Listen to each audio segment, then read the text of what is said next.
The following podcast contains adult themes, sexual content, and strong language. Basically, all the good stuff. Jamie, why are we here? We're here because my dad's written a porno. Your dad's written a porno. Erotic literature. Why?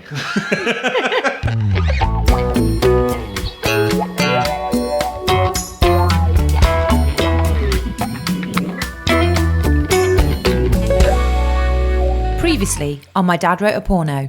Jim Sterling was a chubby. Jim Sterling, Yes. chubby and short and stout. Here's his handle. All hanging Where's out. his spout?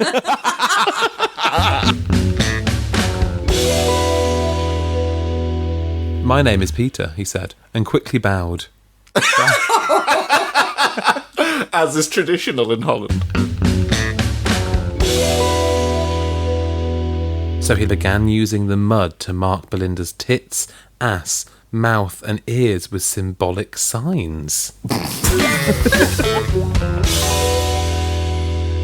Hello and welcome back to another episode of My Dad Wrote a Porno. Alice, thanks for joining me again. I can't believe I've been invited back, so this is great. Of course you've been invited back. Always welcome, James. Thank you. New haircut. Looking very swish. Well, I thought I'd make an effort for Belinda. You know, these are special nights to me, and I like to make an effort. Jamie, thank you for offering to read us yet another chapter. We are getting really into the thick of it now. You're welcome, Alice. Every day's a struggle, but I'm getting through it. Where are we at? I've kind of... Where are we It's been a few days. I've forgotten. Lost the will to live, yeah. So basically, last chapter, Belinda met Peter Rouse. It might have gone to love from just sex, which we know Belinda loves and enjoys, but we think maybe there's an emotional connection here. Well, she certainly made reference, or Rocky did through his prose, that she felt a connection that was deeper than just the average fuck in a bush, which is essentially what she's doing in a maze, isn't it? I think you've paraphrased. Paraphrasing, obviously. So it's turning into a bit of a romance novel. This could be the next Gone with the Wind. Oh my God. Well, I mean, mud symbols on her back aside. I was going to say, that got a bit weird. It's a little bit weird, but, you know, Belinda knows her heart, so I trust her. true. I also trust my dad.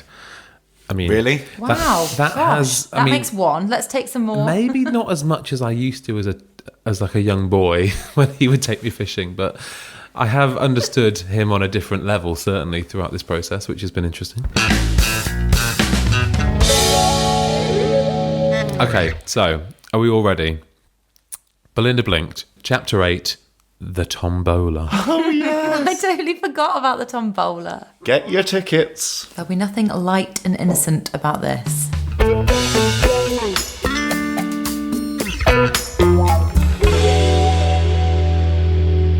Belinda was now both exhausted and exhilarated. She was now exhausted. 3 clients in. She's hardy. We've said this. So we found her straight back in the maze. Oh yeah, we're where we left her. Okay. She'd been fucked by 3 males. Males. It's almost like a David Attenborough now, isn't it? Yeah. The male approached the female with a black thong. There's nothing natural about any of this, so no. It doesn't happen in the wild, it doesn't. It barely happens in literature, only in Rocky's filthy mind. AKA my dad. So somber. She'd been fucked by 3 males. Well, let's be honest, 2.5. Yeah. 2 in a bowl. No, that's in the book. Oh, that's the goal, right? I thought that was a sign. That wasn't me. That was Rocky.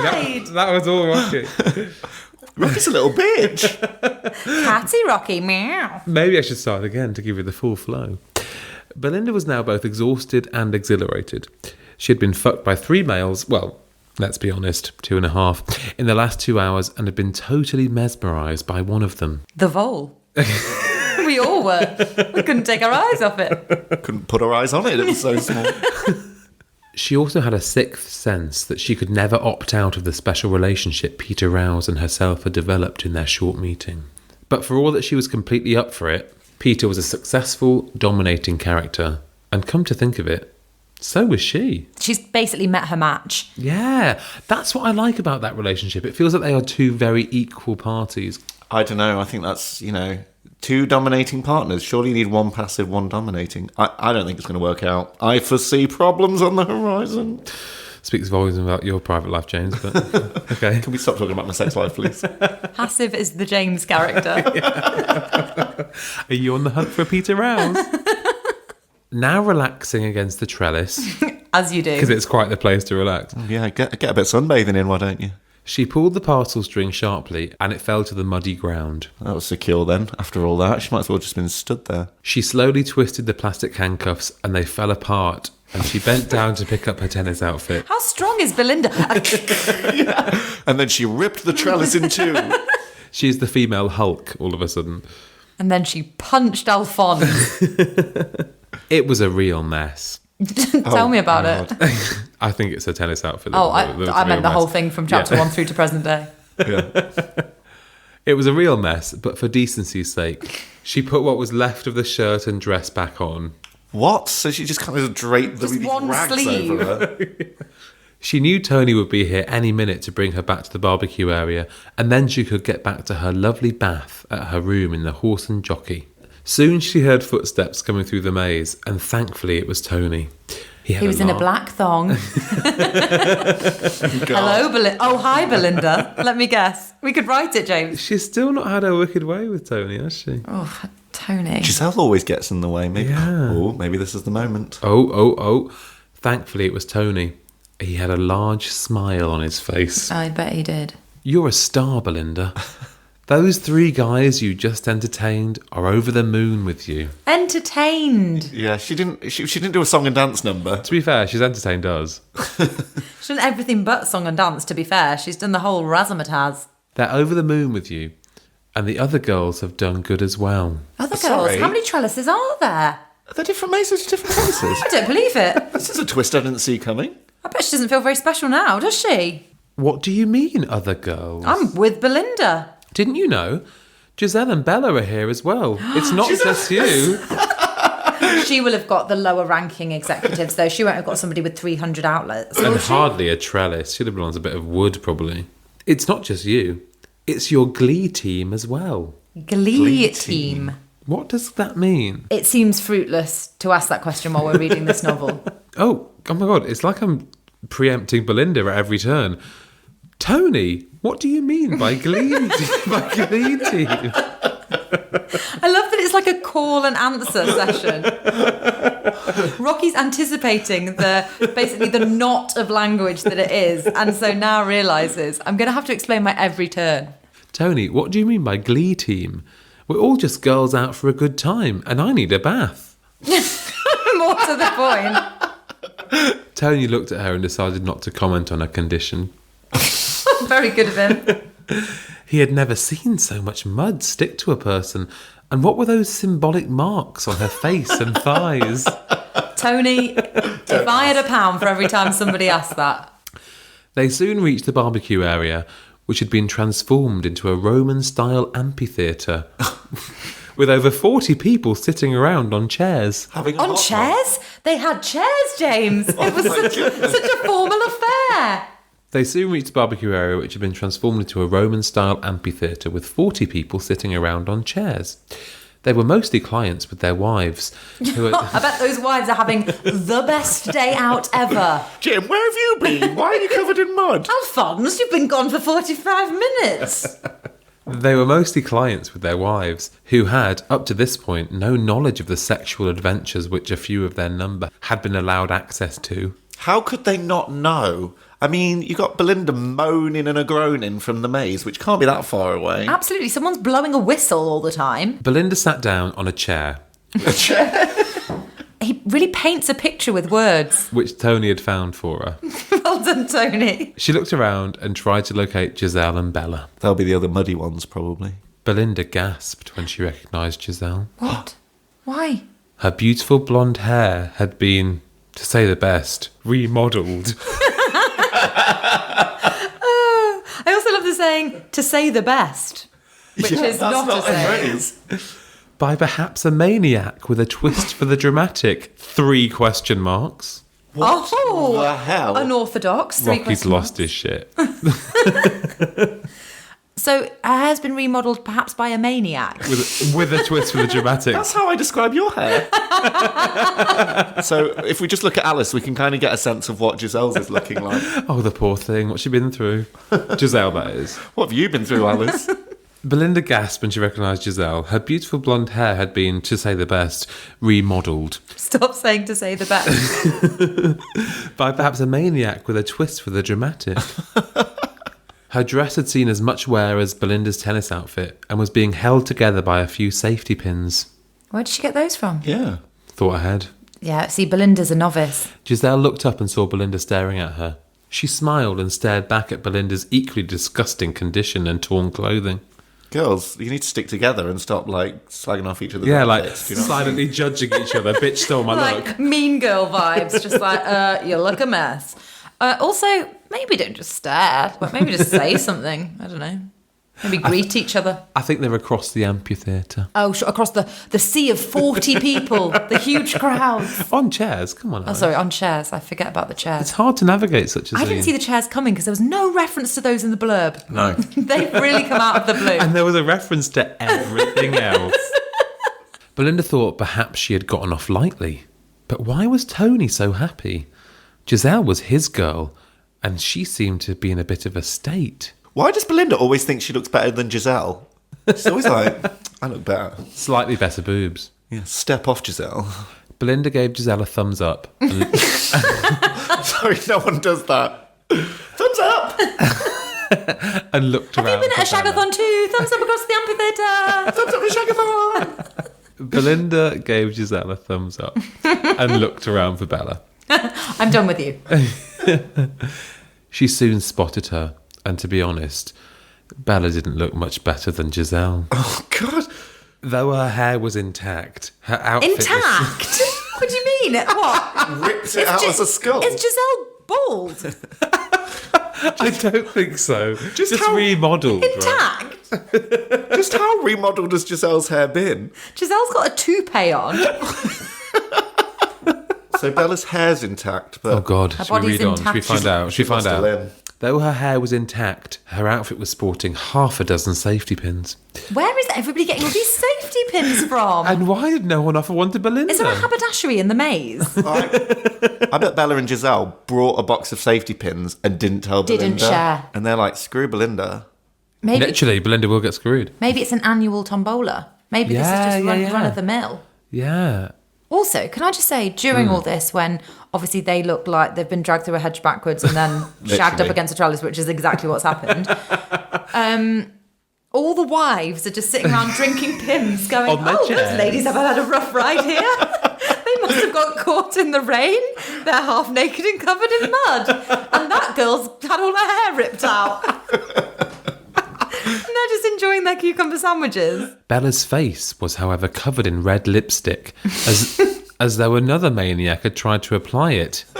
Who invited all the maniacs? What are these maniac hairstylists? They had definitely succeeded in making her look like a tart. But I thought the makeup was all over her face. She doesn't look like a tart. She looks like a Crazy freak. person. Because just lipstick scrawled over your face just screams Lady of the Night. It certainly does. I've done it before. It attracts a lot of attention. Belinda caught Bella's eye and smiled at her. Bella gave her the thumbs up and smiled back. Another Check. thumbs up. Belinda thought, this is very strange. What's going to happen next? I'm guessing a tombola's about to happen. If it Well- doesn't this chapter, I feel desperately misled. A couple of minutes later, a tall chap stood up and addressed the gathering. Welcome, everyone, to our annual tombola. It was annual. There you you go. go, It was a yearly thing. Once you've been to one, you cannot wait more than 12 months to go to another. Once you've been to one, you bring safety pins to the next one. Exactly. Welcome, everyone, to our annual tombola, where our prizes are the same as previous years. Oh, wow. Great. Good. Can I guess what they are? Are they women? Well, there's no reference to them, so I think we can all make them up. So we have to have been to the tombola previously, the fictitious tombola, to know what the prizes We are. have had to visit Rocky's mind, a bit like being John Malkovich. Okay, great. Welcome, everyone, to our annual tombola, where our prizes are the same as previous years. I also want to personally thank Sir James Godwin Not a real person. for letting us have this opportunity to raise much-needed money for our local charity. What charity is endorsing this as a form of fundraising? Seriously. It's the charity shag. How do the RSPCB... shagathon. How do the RSPB raise their money? I'm really suspicious now with my £15 a month that goes to them. I also want to personally thank Sir James Godwin for letting us have this opportunity to raise some much-needed money for our local charity, the Asses and Donkeys Trust. What kind of asses are we talking about here? I can now die happy. This is my favourite bit of Belinda Blinked. I found my new charity to support, I think. So once a year, let me just get this straight. Once a year, the pots and pans industry get together for a charity event, a charity tombola, Hosted by Sir James Sir Godwin. James Godwin, of course. Sorry, a Knight of the Realm, for the Asses and Donkey Association. No, trust. The trust. Oh. Also, Good God. are they, I don't know if you can ask Rocky this, are they looking for an ambassador? Because I am willing to take on that role. You couldn't write it, but apparently you did. You shouldn't write it, I think is what you meant.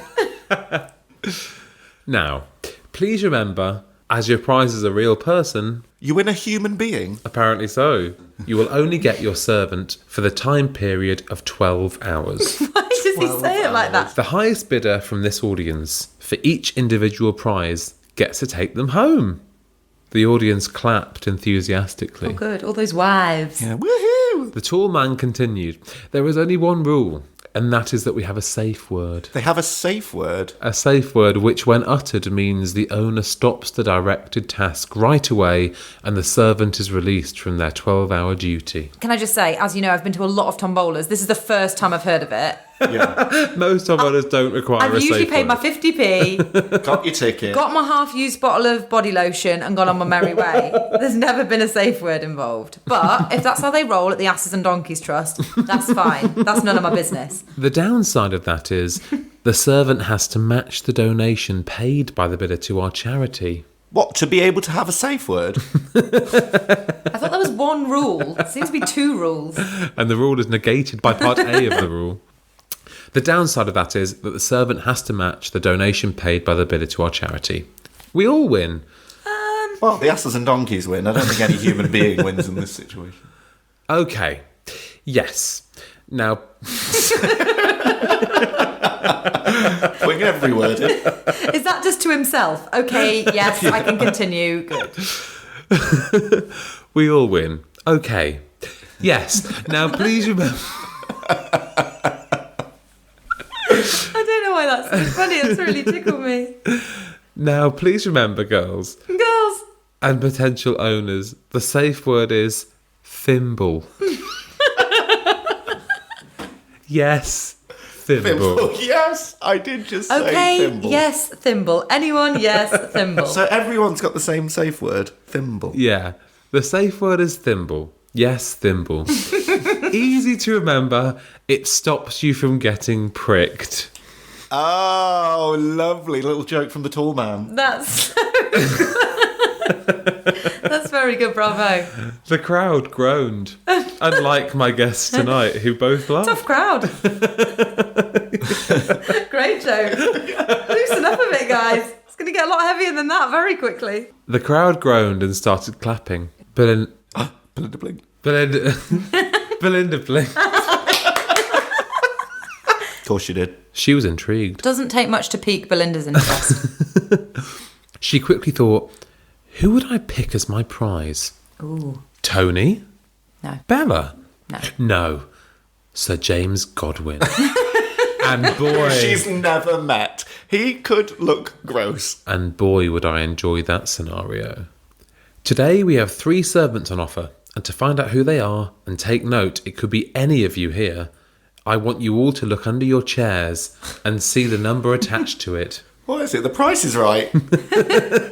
Belinda, come on down. Also gutted because it's like we really should not have brought like Auntie Doreen to this. She's like, ugh. Suddenly the chairs aren't so appealing. Everyone's like leaping out of them. The sound of hurriedly scraping chairs fills the air whilst the now hushed audience check their numbers. Belinda's was 13. Unlucky for some, she thought. It's definitely going to be unlucky for her. She's totally in this tombola. Okay, the tall man shouted, let's tumble the tombola. You don't say that. Can I just say you don't? That's not the terminology of a tombola. Let's tumble the tombola. You don't ever say that. Let's tumble the tombola and see what the 3 lucky numbers are. Lucky. The tombola went round and round. A lot of He's detail stolen on the that from the wheels on the bus. Belinda felt a sense of adventure take over her persona. What? A persona. Her medulla oblongata. She somehow felt she knew she would be a prize, but she didn't know who would be her owner. Obviously not. It's kind of sexy though, Nat. What am I saying? No, fucking hell, it's not sexy. Actually, do you know what? That's obviously weird for you to say, and that did creep me out.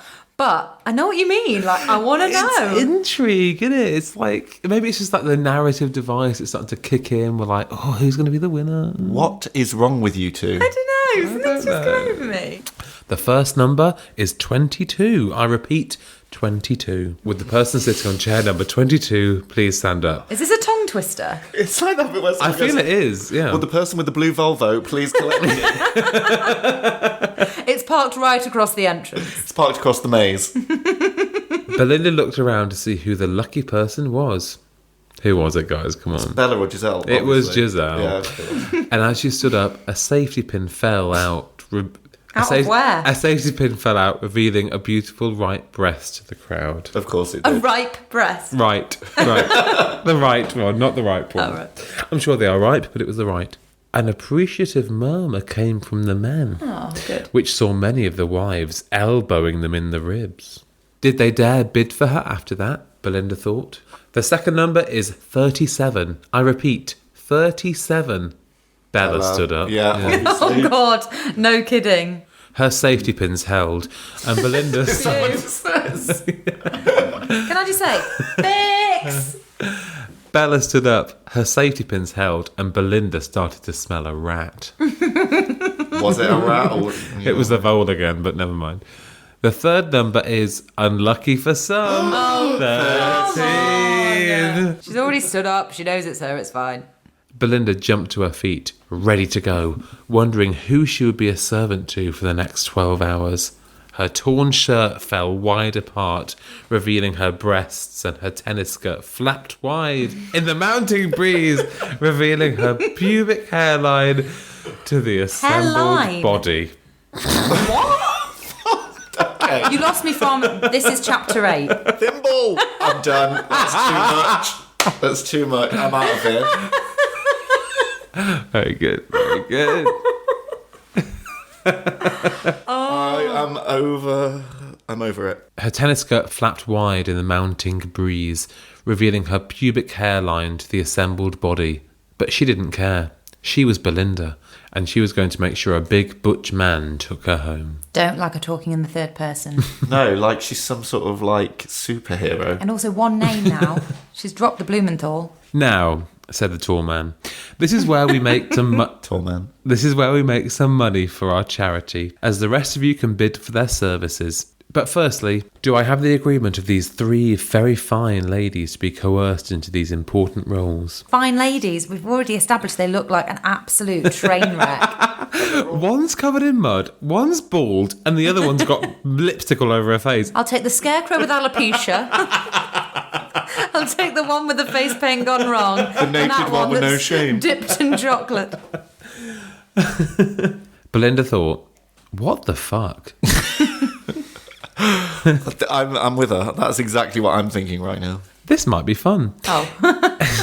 Okay, we've gone on lost two you. different trains of thought. It's probably just doing a bit of cleaning and lawn mowing on a Sunday evening. It's not.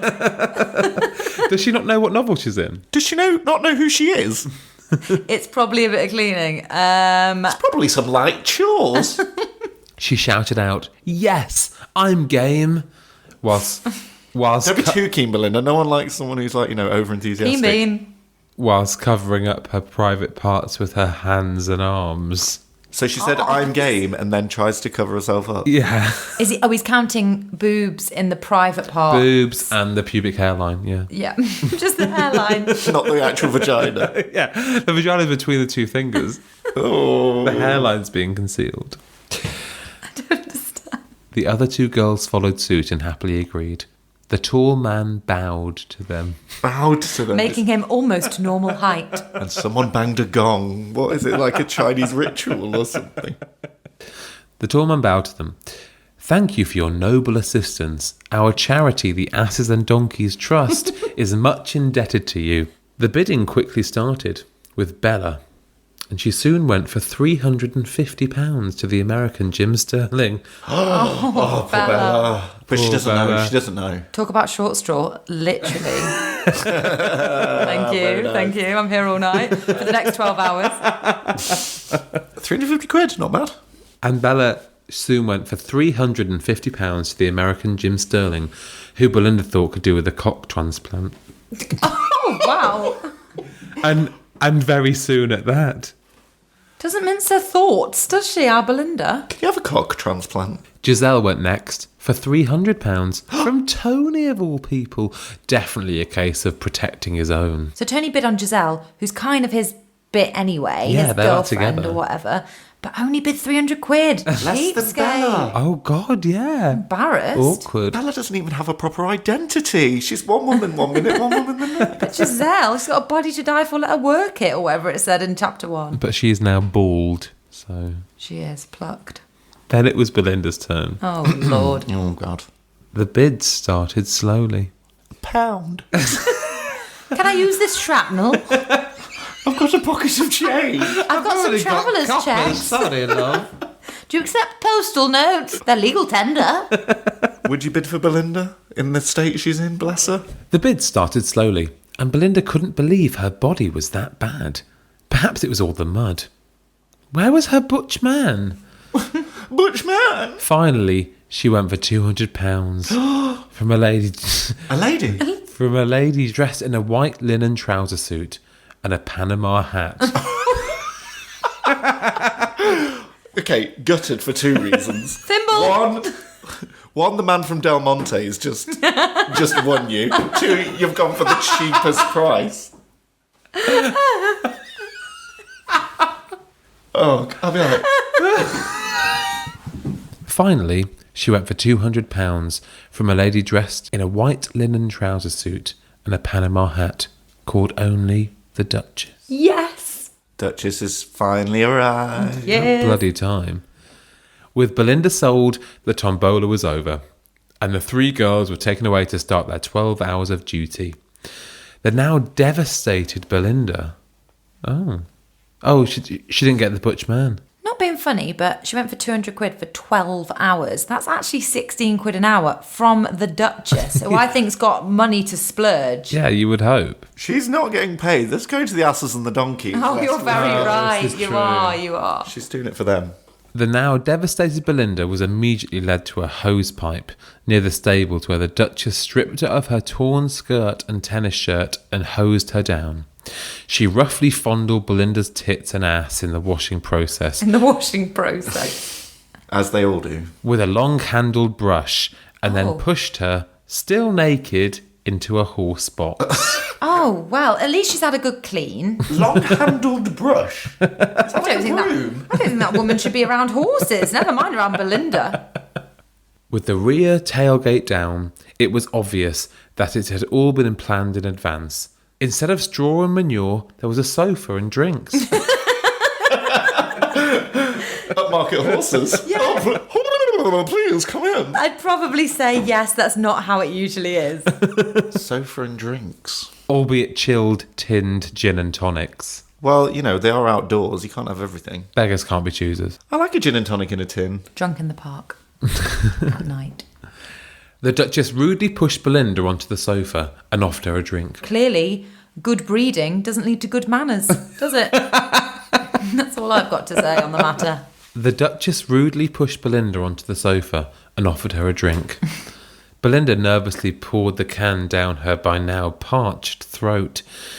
She was still feeling horny and didn't think her new owner could give her what she craved, even after the afternoon's events. Well, she wanted a butch man and she's ended up with a dainty woman dressed in a freaking Panama hat. Panama fucking hat. I mean, who wears a Panama hat? She's done brilliantly, though, not to get any mud on her in that white linen. Yes. Bravo. Can we just talk about the fact that Belinda poured a drink down her throat from on high? Like, She's such a classy lady, straight down the gullet. Yeah. she's an upmarket woman.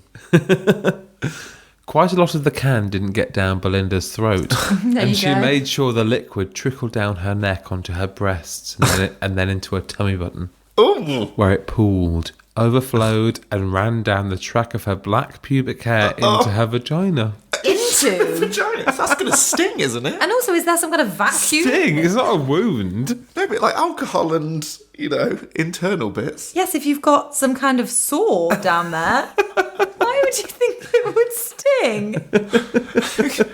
What if there's lemon in? No, I guess it's in a can. Lemon? What's going on? Don't bring a citrus into this. Do you just think of it as like the inside of a lady turned outwards? Do you think it's just... James's lack of experience in said region really is showing. A, not seen many, if any. B, don't have one. Many, if any. I love that you don't know if you have. It could have been Not one, sure. but it was dark and it was very loud. It was Glastonbury in 2004. Surely you guys. It's very unusual. Much to Belinda's surprise, the Duchess murmured, "Waste not, want not," and probably licked the gin off Belinda's tits, stomach and clitoris. Genuinely no words. Waste not, want not. Oh, God. Belinda thought, result, but said nothing. Of course not. And let the Duchess enjoy her slurping. Slurping? It's not a slush puppy. Hoping this was setting the tone for the rest of the evening. Oh, she's happy now. God, she's so fickle. Fickle Belinda, fickle. Should be called Fickle Belinda Blinked. It was obvious the Duchess was enjoying this relationship as she cupped her free hand around Belinda's left breast whilst carelessly slopping the drink into her mouth. Nothing says sexy like slop. Yeah, seriously. Had enough, servant, said the Duchess, as we have to move on, or Sir James will be joining our little party. The Duchess efficiently closed the tail door of the horse trailer to the chagrin of the quickly assembled party of stable lads. What does chagrin mean? I literally don't even know what chagrin means. It kind of means disappointment, right? It's kind of like... Oh, so the stable boys were like looking from afar and like, oh, yeah, they're off now. They kind of wanted a piece of the action. Right. I think that's what chagrin means, right? Yeah, it's one of those words that I've always read rather than used. Props to Rocky for using the word. Big props. Word of the day from Rocky. Chagrin. The Duchess efficiently closed the tail door of the horse trailer to the chagrin of the quickly assembled party of stable lads, leaving Belinda reclining on the sofa and helping herself to another gin and tonic in comfort. It was just as well she could stretch out because the Duchess was not a competent driver. Oh, Lord. Oh, no, she hasn't added any gin and tonic, has she? She's not drinking and driving. Is this... Well, no, she did slurp it off Belinda's body. Well, then she's a bit worse for wear. She's wasted. She's had vagina gin. Vagina. Vagina, if you will. Vagina and tonic. Vagina and tonic. Oh, God. It all comes together in the end. Gross. She was not a competent driver of the large four-wheel drive vehicle plus trailer. I mean, who is? It's a hard thing to A tackle. lot of kit. Belinda lost count of the cut corners and sudden halts as they drove through the country lanes to an exclusive motel which had some private chalets in the grounds. Oh, nice. Swanky. At least she's being treated well. Well, Really? yeah. Motel? Chalets, though. Motel is like the cheapest that you can get, isn't You're it? being so glass half empty. Belinda wickedly hoped the Duchess was better at fucking than driving Me too, Jesus. and had a companion who could do both. Oh. And that's the end of chapter 8, everybody. What a marathon. That was a long one. What a roller coaster. Yeah, a lot was learnt then, I A lot feel. happened. A lot happened, yeah, a lot of plot, which is So unusual many for new Rocky. characters as well. Yeah, plot is something we've not seen. Characters, plot. Hello, is this Rocky Flintstone? If you've been enjoying My Dad Wrote a Porno this week, make sure you get in touch at Dad Wrote a Porno on Twitter. Find us on Facebook as well. My Dad Wrote a Porno. And buy the original text, Belinda Blinked the book. My dad needs the cash. Rocky Flintstone is trying to build a conservatory. Please help him out. And all extra proceeds go to the Asses and Donkeys Trust. Thanks for listening.